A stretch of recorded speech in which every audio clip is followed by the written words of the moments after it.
Is there anybody there?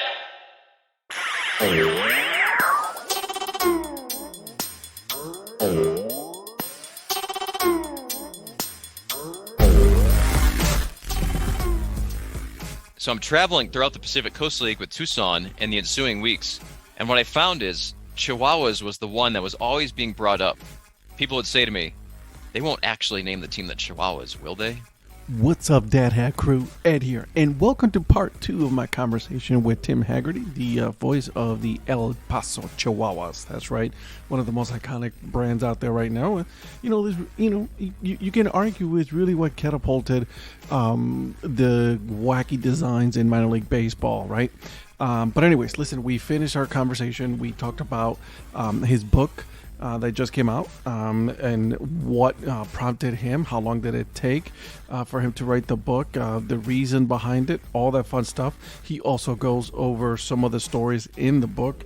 Really funny stuff, guys. So, and then obviously we finish with my famous, not so famous questions, guys. So without further ado, I'll give you the episode.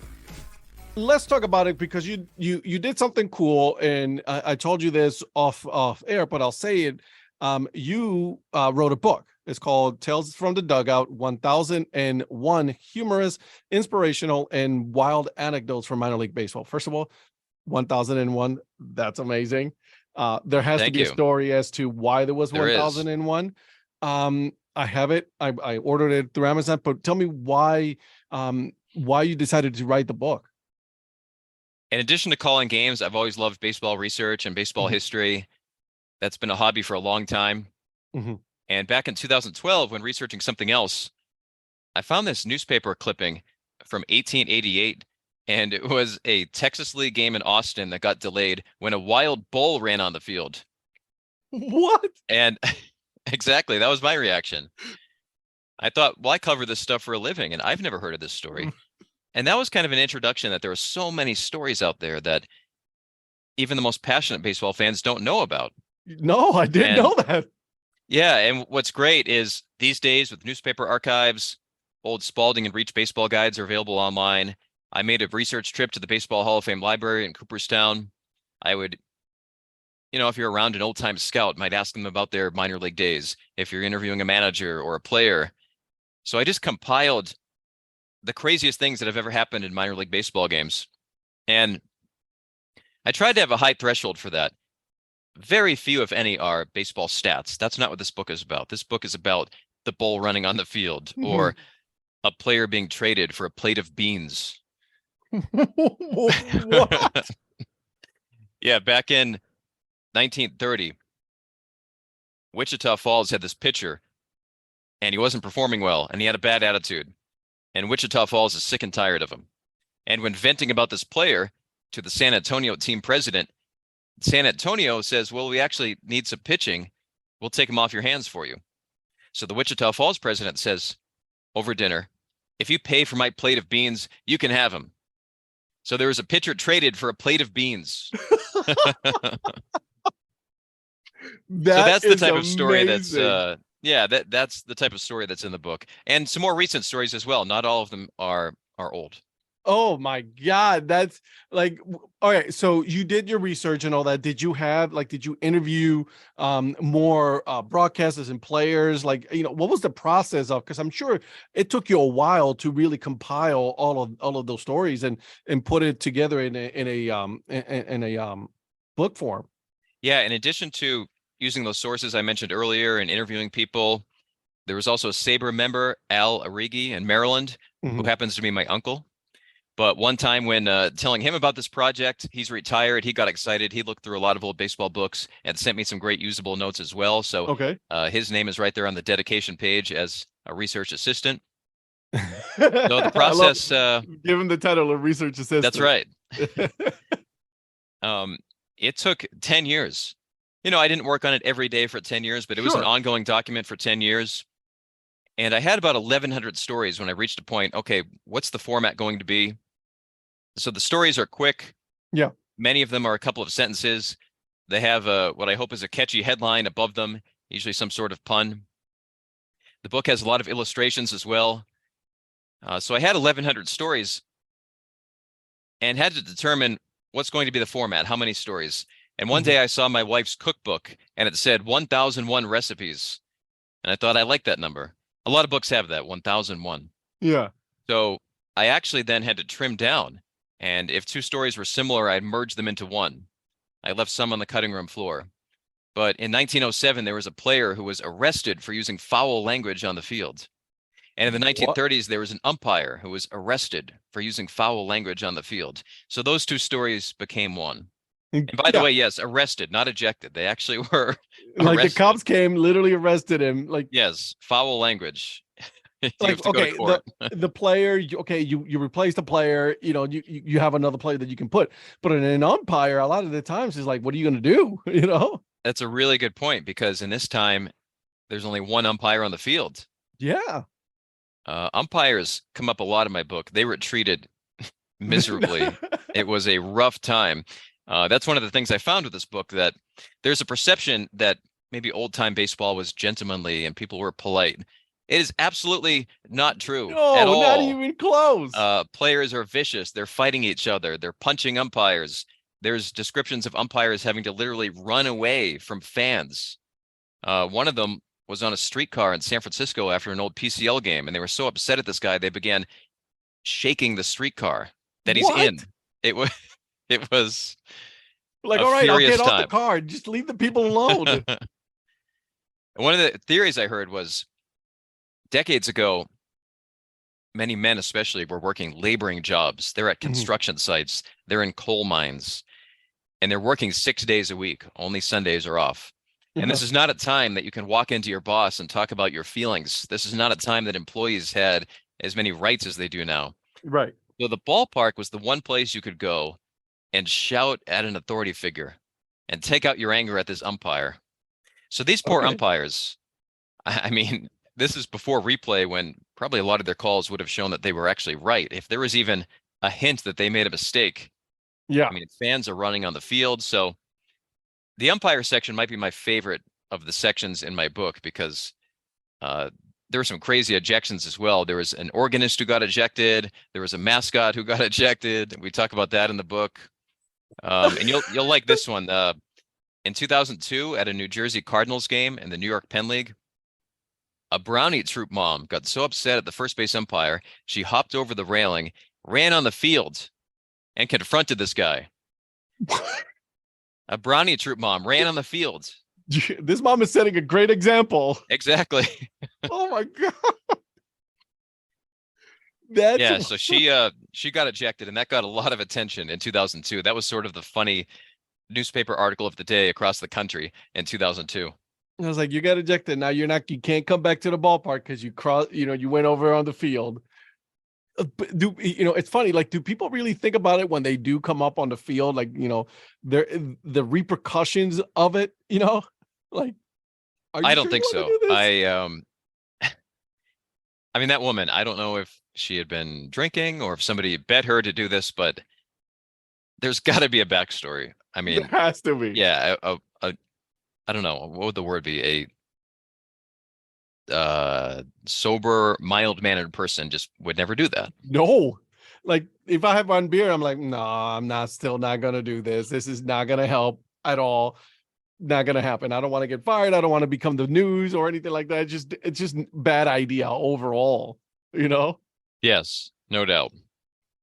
Have you ever experienced in your time as a broadcaster, have you experienced anything, similar to any of the stories that you've had on your book?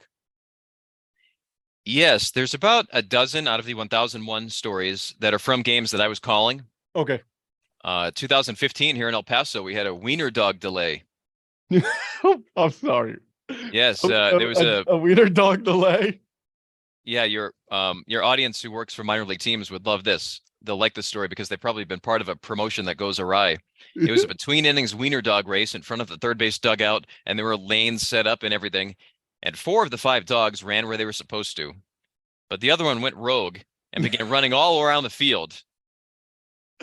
So this game got delayed because the wiener dog is scampering around the field. It's running by players. Our MC is trying to pick it up. And I just recently saw this video for the first time in years. And one of the Oklahoma City players that the Wiener Dog runs by is Corey Seager. Yes, he was with Oklahoma City. Now, of course, a star with Texas. So That's yeah, funny. Corey Seager's been MVP of the World Series. He's been an all-star, but he's also been part of a Wiener Dog delay. I bet you if you ask Corey Seager about that, he would definitely remember that. There I has to agree. be there's no way that he's not gonna remember. Oh, I do remember that, right? Like, I mean, yeah, you do. You remember those things, especially because they're so wild. Oh, absolutely. It's a funny story years later, so I'm sure he remembers it. The video went viral. It ended up on Good Morning America. Wiener Dog delaying a Chihuahuas game. No, And when you do that's it, what I love about the minor leagues is you're much more likely to see a Wiener Dog delay in El Paso than you are at Yankee Stadium. 100%. You're 100% right about that. You might see it at Oakland Stadium now just because of, where them moving or anything like that. No, so please tell me, were you doing a play-by-play when the Wiener Dog was, running around? Yes, I feel like in that situation you have no choice. He's Like, rounding yeah, third.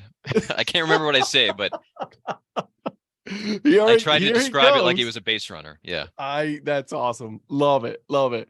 Okay. So, as far as the book, you said that they're all related to minor league, major leagues, or is it specific to one lower or higher league? Or is it all It's together?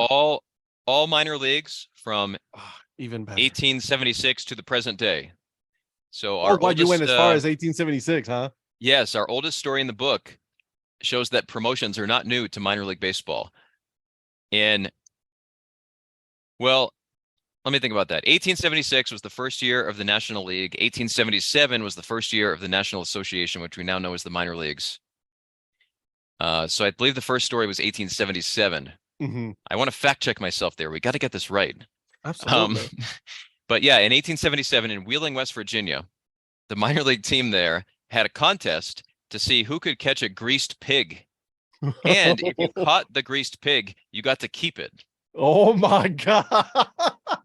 And I actually found this one via a newspaper advertisement in the Wheeling, West Virginia paper. It was come out to the ballpark. We're going to have this contest. So I wasn't able to journalistically confirm if anyone did catch the greased pig, You took but my I know they had question. the contest. But then we have stories as recently as the Nashville Sounds have their massive guitar scoreboard, and the Albuquerque Isotopes have Simpson statues. I love the different flair of minor league ballparks, so I wanted to include that as well. So there's a bunch of present day stories, but it goes back to the 1870s. That's amazing. I mean, in your El Paso Chihuahuas, they have the dog plate as part of, stuff for ice cream. Right.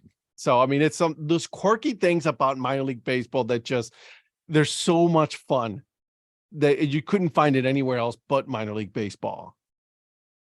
Yeah, I agree. I think when a team has a unique brand like the Chihuahuas, they can really make the ballpark part of that brand. As I look, I see the big doghouse in right field. That's the name of the big, beautiful brick building we have here. And there's various other dog puns around the park. You mentioned some of the items that people can purchase. Mhm.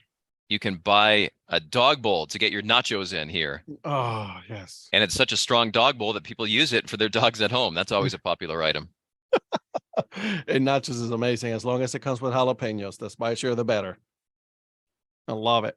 Okay. Anything else that I haven't asked you, my friend, about the team? I mean, obviously the team is such a cool name, cool logo. The whole experience with Brandy O's and how they do their research, right? They come to town, they do their research, and then they present the name. You guys found out what the name was going to be beforehand, right? Yes, but only very shortly beforehand. There was a group of higher management that knew. Mm-hmm. To be honest, I was in no rush to learn this because it's such a kept secret.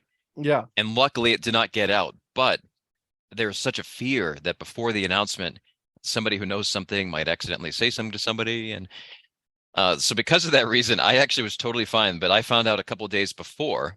Mm-hmm. And yeah, so I did not know long in advance. I kind of feel the same way when it comes to transactions. Hmm. Sometimes the broadcaster might see a player with their equipment bag in a hotel lobby in the morning. You Normally know they at wouldn't, that you know point, they're yeah. going somewhere. And when a major league team does not announce a roster move, when a reporter does first, sometimes that can Yeah. stir things up because then a player finds out from someone else that they're being sent down. In a nutshell, I am not in a rush to find out anything secretive because then if something gets out, I don't want anyone to think I was part of it. So Yeah. I am totally fine finding out when a player is called up when the San Diego Padres tweeted, and that's the first time. I'm totally fine with that. So same thing with the Chihuahuas team name. I was not poking around trying to find out that Like, name in nope, leave advance. me out of it. I don't want nothing to do with this. You know what's a funny story about that is 2013, I was the broadcaster for Tucson. That was where the Padres AAA team was. That's where this Yep. franchise moved from. And that summer, the Chihuahuas organization, what we now know as the Chihuahuas organization, released the 5 team name finalists. Hmm. Fans can vote, fans can give feedback. So there's 5 team names. One of them is Chihuahuas. So I'm traveling throughout the Pacific Coast League with Tucson in the ensuing weeks. And what I found is Chihuahuas was the one that was always being brought up. People would say to me, they won't actually name the team the Chihuahuas, will they? No, yeah, But they then will. someone else would say, I hope it's Chihuahuas. Like that was the one, positive or negative, that was always brought up. Yeah, it was. You can see that it was the most polarizing of the ones, right? And I think you're right. Like, it has given license now to other minor league teams to be able to say, we're going to come up with the crazy name. Like you said, the Trash Pandas, the Burlington Sock Puppets, the Otterbots, names like that that are so way out there, but they're so cool. But they catch people's imagination and they love it. Yeah, I think that now, a decade later, we could not picture this team being named anything else. That's awesome. I love it. I love it. I love it. All right, my friend. We are at that part where I call it my famous, not so famous questions. And these are just random questions, right? That I'm gonna ask. Are you ready for this? Sorry, you caught me sipping a drink of water. Now I'm ready. All right, absolutely. All right. First celebrity crush. Kelly on Saved by the Bell. Whoa, that's a good one. Favorite ice cream flavor. Chocolate. Um, this is kind of interesting because I don't even know if we do this now, but last song you've downloaded. There's a great rock band that more people should know about called the Pretty Reckless. Female singer, great angry rock band. One Angry of their music is always songs. good. Yes. Okay. What was your nickname growing up? Uh, did I have one? I guess some relatives would call me Timmy, which we call boys named Tim, but not as Yeah. much adults. Yeah, right. No offense Calling to an any adult adult Timmy, Timmys yeah. out there. No adult, offense, but you just don't see it as much. I Uh, don't know if I had a good one though. yeah. What was your favorite Halloween costume? Um, I'm trying to think of the costumes that I was. You want to, I'll be totally honest, why I'm pausing is when I was in elementary school, the show Family Matters was so popular. Do you remember Yeah, that Family I Matters? remember Family Urkel. Matters. Yeah, Urkel yeah. was so funny. The kids all loved him. So one year I put on the suspenders. A bunch of kids did this, put on the suspenders and the glasses, and they do Urkel impressions, and Urkel was their Halloween costume. Yeah. Now, nowadays, the idea of that opens up some issues. But again, this is Right. in like 1991. I did not, Oh, do I remember. anything that Yeah, I I did not was. darken my skin. I did not do anything But just offensive, you dressed as but Urkel. right. So that's why I paused, is I didn't know if I should admit that. But please know there is no sort of No, and changing of my race at all. right. Yeah, I'm 100% with Right. you. Like, I mean, back Right. in the days, like, you're like, everything was cool. You could do this, right? I mean, there was no Yeah. issues. I don't see any issues right now with it because, like, if you want to dress as someone else, dress up, just don't paint your face. But, Right. you can do Exactly. And that. I agree with that. Exactly. Yeah. Things cross the line and it should be offensive, but Yeah. That To be honest, the other Halloween costumes, I think I was like a fireman one year. I think wore my baseball uniform one year. My that's an mother easy might one. listen to this and say, "How could you forget that costume I made you?" But Of I'm course. I'm And trying it's to like, remember the Mom, others, to be honest th- with you. there's a reason why I did not mention it, Mom.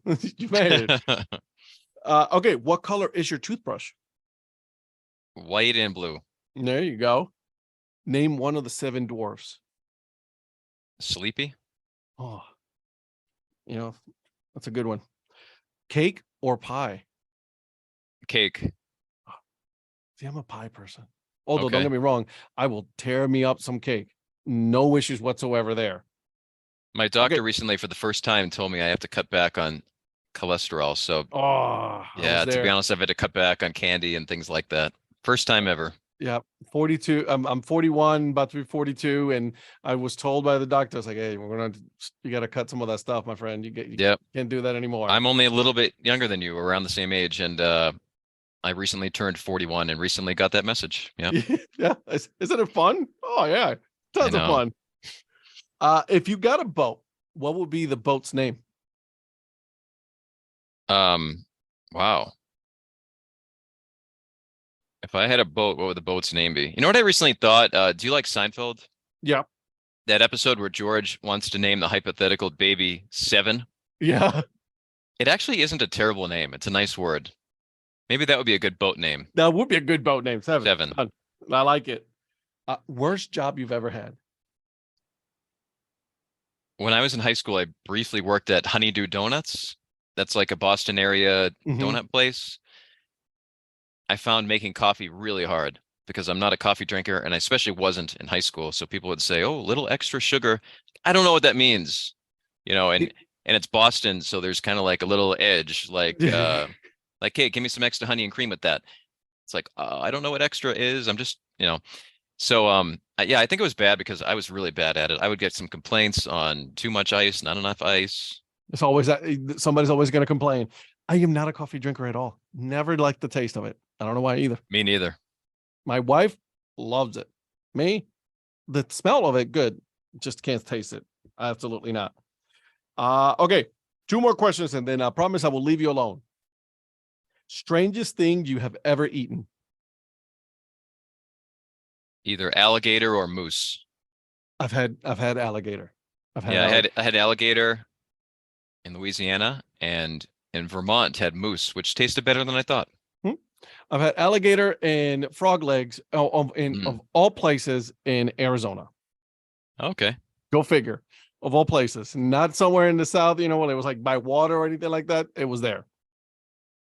All right, and then here's the last question. Last movie you watched?